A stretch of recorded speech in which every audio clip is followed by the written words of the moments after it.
Estás en la señal internacional de Saber Sin Fin.com.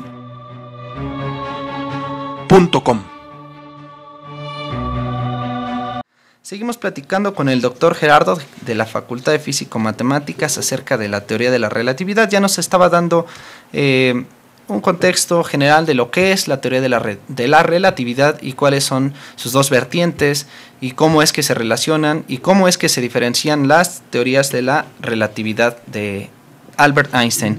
Doctor, Albert Einstein propuso un modelo, una forma de explicar la teoría de la relatividad especial denominada la paradoja de los gemelos. ¿No es así?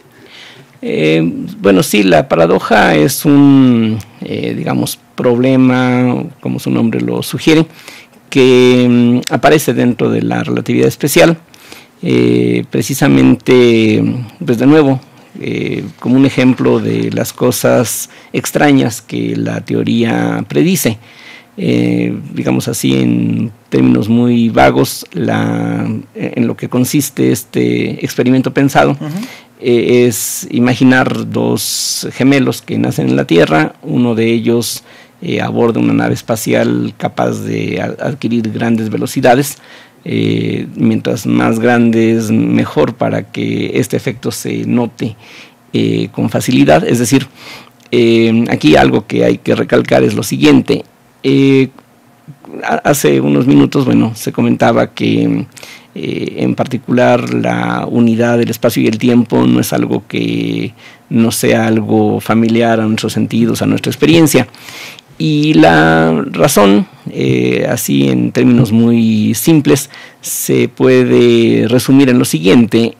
Nuestra vida diaria está asociada con velocidades relativamente pequeñas. Claro. Inclusive si uno viaja en un avión comercial, la velocidad es de unos 1000 kilómetros por hora.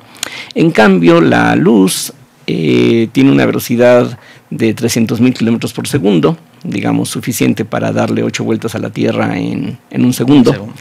Es una velocidad enorme y precisamente la velocidad de la luz es la medida, por así decirlo, que nos permite reconocer cuando estos efectos relativistas se vuelven importantes. Es decir, en nuestra experiencia cotidiana, donde estamos hablando de velocidades muchísimo menores a la velocidad de la luz, nosotros no percibimos esa unidad del espacio y el tiempo. Para que fuera algo intuitivo para nosotros y nuestra experiencia, tendríamos que tener precisamente experiencias en donde viajar a velocidades enormes, comparables a la velocidad de la luz. Entonces, por eso es que todo lo que la teoría especial nos dice, pues suena bastante extraño para nuestro criterio. Y inclusive las naves espaciales que se utilizan para explorar otros planetas y cosas así, no alcanzan velocidades muy grandes. Estamos hablando allí de unos 40.000 kilómetros por hora, sí, que pues en comparación de nuevo con la velocidad de la luz de 300.000 kilómetros por segundo, pues es una magnitud realmente pequeña.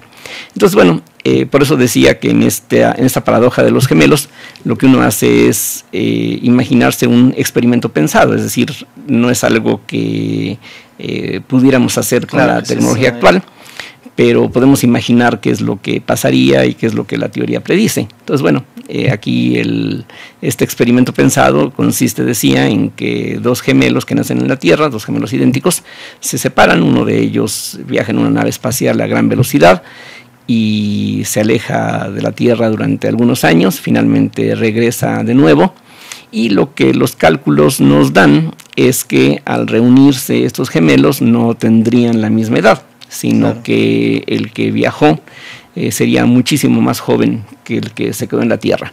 ¿Qué tanto más joven? Precisamente depende de qué tan grande fue la velocidad con la que se alejó y después se acercó a la Tierra. Entonces, ese resultado suena bastante extraño, ¿no? Sí, claro. Entonces, como decía, totalmente pues distinto a lo que nuestra experiencia nos dice, pero eso es lo que resulta de los cálculos. El experimento como tal no se ha hecho utilizando velocidades enormes, pero sí se puede hacer con pues la velocidad de un avión comercial, pero para ello una persona no es una buena guía, es decir, como para poder apreciar si alguien envejeció más o menos, ¿no? Entonces lo que se hace es utilizar relojes atómicos que tienen precisiones de millonésimas de segundo. Entonces ahí sí se puede verificar con las velocidades que no son accesibles. Ahí se puede ver que efectivamente el tiempo no transcurre igual para todos los observadores o para todos los objetos que se encuentran en movimiento unos con respecto a los otros. O sea, inclusive con velocidades pequeñas, de unos 1000 kilómetros por hora, con los aparatos adecuados se puede verificar esta predicción. Entonces, la paradoja, como su nombre lo dice, pues es algo que suena contrario a la intuición, pero los cálculos dicen eso, y las comprobaciones experimentales que se han podido hacer pues nos han dado respaldan las predicciones de la teoría. Es decir, a pesar de que desde un inicio y hasta la fecha, por alguna razón, mucha gente todavía sigue dudando de la certeza o de la aplicabilidad de la relatividad especial. Los experimentos han en todos los casos pues respaldado lo que la teoría predice, ¿no? Y como mencionaba, pues lo que se utiliza en la energía nuclear, todo para entender cómo ocurren muchos procesos en donde hay conversión de materia y energía y cosas así. Todo eso es una verificación precisamente de que la teoría funciona correctamente. Sin la teoría especial de la relatividad no tendríamos la explicación de cómo una estrella puede estar brillando miles de millones de años, ¿no? Un proceso de combustión común y corriente no sería suficiente como para mantener una estrella como el Sol brillando durante tanto tiempo. En cambio, los fenómenos nucleares, las reacciones termonucleares, sí hacen que una estrella pueda estar emitiendo energía durante largos periodos, y todo eso se explica perfectamente con la teoría especial. Relatividad. Esa es una de las cuestiones que yo quería abordar también, entender cuál es la aplicabilidad de la teoría, ¿no? Doctor, hace unos instantes antes de ir a la pausa nos mencionaba que la teoría de la relatividad nos ha servido o nos puede servir para poder, para que los físicos en la actualidad vayan entendiendo o vayan explicando el origen, el presente y quizás el futuro del universo. Pero hay algo que a mí me tiene un poco consternado, porque por lo que yo tengo entendido, Albert Einstein, al publicar su teoría de la relatividad, él entendía que el universo era estático. Exacto. ¿No es así? Uh-huh. ¿Cómo puede entenderse entonces esto? ¿Cómo puede predecirse o entender el pasado del universo si él pensaba esto? Uh-huh. Sí, efectivamente, cuando Einstein propuso la teoría general de la relatividad y se dio cuenta de que esta teoría podía servir para estudiar el universo como un todo, pues él y otros físicos de la época se dieron cuenta que las ecuaciones de Einstein no eran compatibles, no predecían, no podían explicar un universo estático. En aquel tiempo, para comenzar, lo que se conocía del universo era muy limitado. En aquellos tiempos, más o menos el conocimiento común de los astrónomos era más o menos suponer que nuestro universo era algo bastante pequeño, que sería básicamente lo que hoy llamamos nuestra Vía Láctea, nuestra galaxia. Okay. Prácticamente eso era todo lo que se conocía.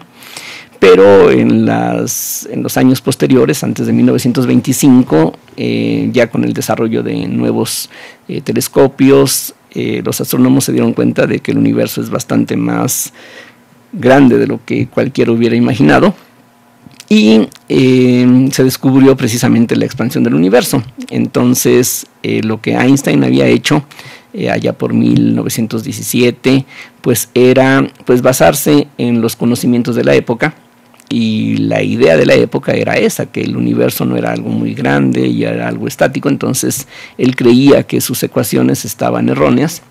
Entonces lo que él hizo fue modificar sus ecuaciones para poder tener un universo estático. Entonces cuando unos años después se descubrió que realmente el universo se estaba expandiendo, él se dio cuenta que había sido una tontería el haber modificado sus ecuaciones, porque él estaba pues influenciado por esta idea de que el universo era estático. Entonces no es tanto, podríamos decir, un error de él.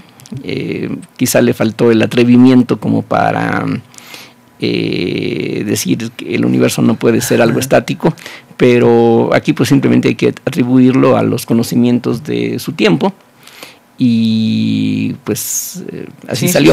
Entonces bueno, esto lo que dice por un lado es que bueno, ciertamente Einstein fue un genio, realmente los avances que él aportó a la humanidad son sobresalientes.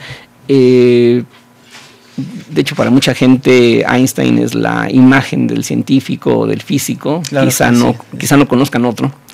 Y bueno, esto es en parte debido a su genialidad, en parte también debido a la publicidad. Hay que darle el mérito a los medios de comunicación que lo volvieron famoso después de 1919. Pero bueno, a pesar de esos grandes avances, de esos grandes saltos que él dio a la ciencia, pues él también en diferentes temas, en diferentes épocas, se mostraba un tanto reacio, un tanto digamos opuesto a aceptar muchas cosas, verdad completa.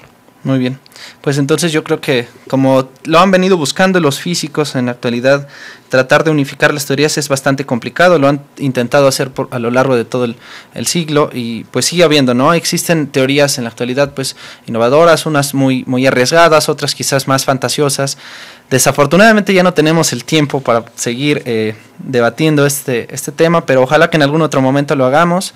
Teorías, por ejemplo, como la teoría de cuerdas, que intenta explicar el estado de la vibracional de la materia, ¿no? Por ejemplo, que podría explicar la gravedad a nivel subatómico. Pero bueno, esas son cuestiones de otro tema y pues le agradecemos muchísimo, doctor, de verdad fue maravillosa nuestra plática, fue impresionante cómo nos pudo esclarecer muchos de estos temas que nos tienen pues a lo mejor no tan pendientes, pero cuando los escuchamos realmente nos fascinan. Muchísimas gracias, doctor, y esperamos tenerlo pronto por aquí otra vez para seguir aclarando esto. Muchísimas gracias a todos los que nos están escuchando, a todas las personas que lo hacen por nuestro podcast. Les mandamos un gran abrazo y gracias por escuchar Curiosciencias Radio. Nos vemos la siguiente semana y sigan por sabersinfin.com. Gracias. Estás en la señal internacional de sabersinfin.com.